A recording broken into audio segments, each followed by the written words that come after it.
Assalamu alaikum. Wa alaikum assalam. Introduce yourself, brother. My name is Khalid Abu Tariq. What introduced you to Islam? I reverted to Islam in 1994 in the prison system.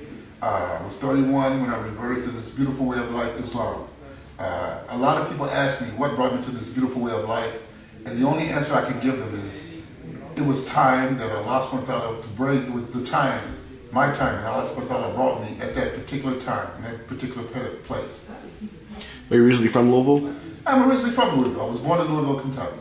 How do you feel about the community here in Louisville? The community in Louisville is small as compared to larger communities, but it's the same everywhere. Islam is universal. Do you feel that the community here is separated? Do you feel all the brothers come together? I don't see separation. I see unity. Only unity? Only unity. When we come to halakas every Sunday, do you feel that everyone brings something to the table? Yes. Yes. Do you feel there's also an importance of family within the community? Yes, there is. Family is one of the cornerstones of Islam. There's a hadith from Prophet Muhammad sallallahu alaihi wasallam that says marriage and family is half your deen. And there's some things that you learn in family and marriage that you can't learn individually. So family is a major cornerstone of this way of life. And everyone who is Muslim are encouraged to partake in marriage. Do you see the importance of having, if you're a Muslim man, having a Muslim wife? I didn't hear that. If you're a Muslim man, do you see the importance of having a Muslim wife? Before I was married, I did not. But like I said before, Rasulullah sallallahu alaihi wasallam, who is our guide, he said that marriage is half your deen, your way of life. And since I've been married, I've learned some things in the deen that I did not know as an individual, a single man. So I see the importance of marriage now that I am married. What are some of the important things about having Islamic marriage? There are some things about adab concerning women that I just did not know. There's some things about family life that I just did not know. There's some certain rulings on certain things in this way of life that I did not know because I was a single person on my own. But when you become married to a woman, you learn. You're just growing and you learn certain things about this way of life. And you just continue to grow. And then your Islam just blossoms like a flower. When there's an Islamic marriage, you think Islam is the foundation? It is supposed to be the foundation. As a matter of fact, when you're married, that's one of the things that's asked of the two people is they ask them questions about the foundation. Because if Islam is the foundation, your marriage is blessed and it has more of an assurance that it's going to be successful. When you said you found Islam in a prison system, do you feel a lot of brothers find Islam through that? Found Islam, Islam found them. Okay. Like I said, Allah subhanahu wa ta'ala makes Muslims. A lot of people, when they run around here out in society, they don't have the time or the patience to sit and learn anything or read a book. When Allah subhanahu wa ta'ala takes you away from all of this distraction and allows you to sit down long enough, you begin to contemplate, you begin to think for yourself, you begin to read, your mind expands. And as your mind expands, when you get away from this physical, so much away from this physical, and away from these haram things, then you're able to search internally. And when you search internally, you're going to find Allah, subhanahu wa ta'ala. Were you Christian before you were Muslim? Yes, I was. I was Southern Baptist Christian. Now, what are some of the differences that you would say between the two? The differences is, when I was a Christian, I could say and not do. And as I become Muslim, if you say one thing and you do another, it's clear that you're following the wrong path. It's very clear. And that's one of the things. And accountability. Now, when you became Muslim, was there a lot of changes within your life? Islam was a totally new way of life. My way of thinking, my way of acting, my way of behaving, my way of addressing everybody else. It was a total and radical change in my life. But it wasn't overnight. It was little by little, eventually. Like, what were some of the changes? The way I address people, my eating, my diet, the haram things, most of the things that were that were no good for me, I quit, I left off.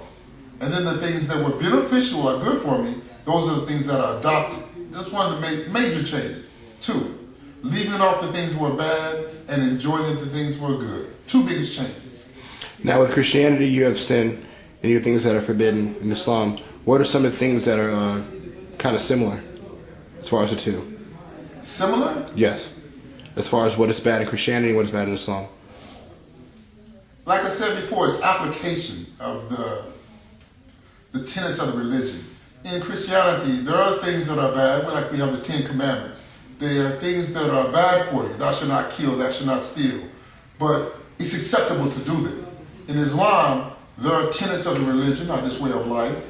Thou shalt not kill, thou shalt not steal. And it's clear that you cannot do this.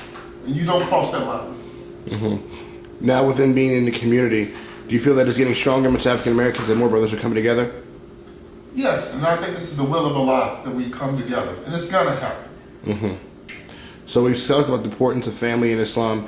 Now, as far as marriage between the 2, if a brother was to court a young Muslim sister, how would he go about that properly? Everything that we do in this way of life is defined. This is a beautiful way of life, and everything is defined. We have the Quran, which is the word of Allah subhanahu wa ta'ala. He brought down to us through the angel Jibril to Prophet Muhammad sallallahu alaihi wasallam. And it is a book of guidance. Then we have the example of our beloved Prophet Muhammad sallallahu alaihi wasallam. So in everything that we do, it's mapped out. In marriage, the way we perform a marriage, the courtship, all of these things are defined in our way of life. And all we have to do, if we're a believer, we follow the tenets of this religion, we either ask how to do these things, and there's some kind of roadmap or guidance. It's written out, it's defined. Everything is defined. Mm-hmm. Now, for someone who doesn't know much about Islam, as far as like how a man would court a woman, what would you say? As far as what's the difference between Islam and Christianity, as far as courtship? As far as courtship, it's completely different. Like I said before, it's a completely different way of life. What you do is you find someone who is knowledgeable, an imam or someone in the community who has knowledge, and you ask them, and then they will direct you. Mm-hmm. As far as the Louisville community, there's many different mosques here in Louisville. Do you feel that they're all united under one, or do you feel that certain mosques do certain things? They're all united. And I'll explain this in this question. You just asked this question earlier, and I'll explain it in Hadith, which is a recording of what Prophet Muhammad ﷺ said. There was a man, 2 men who went out to a city. And when they came back from the city, both of them gave a report. One man said, I can't believe what I saw in this city. Did you see all the things, the forbidden things were going on? Did you see the women? Did you see the men? Did you see the things that they were doing? And the other man said, no, I didn't see the same things you saw because I never looked for those things. If you look for the bad in something, you're going to find it. If you look for the good in something, you're going to find it also. It depends on your perception. I don't see the division. I don't see the separation. I see the unity because I look for the unity. I look for the good. And I never look for the bad. I'm sure there might be some things out there, but I don't see them because I never look for them. Is there anything else you'd like to add? No, that's basically it. Like I said before, this way of life is easy. Our beloved Prophet Muhammad, may the peace of Allah be upon him, said, you know, this is an easy way of life. Allah subhanahu wa ta'ala said He made this way of life easy. All we have to do is follow this religion. We have a book, a guidebook, the Quran, Kareem. We have the excellent example of our beloved Prophet Muhammad, may the peace of God be upon him. If we follow these 2 things, if we follow these 2 things explicitly, we can't go wrong. And we'll be united as a community, we'll be united as a people, we'll be united in the world. Okay. Assalamu alaikum, Brother Khalid. Wa alaikum assalam.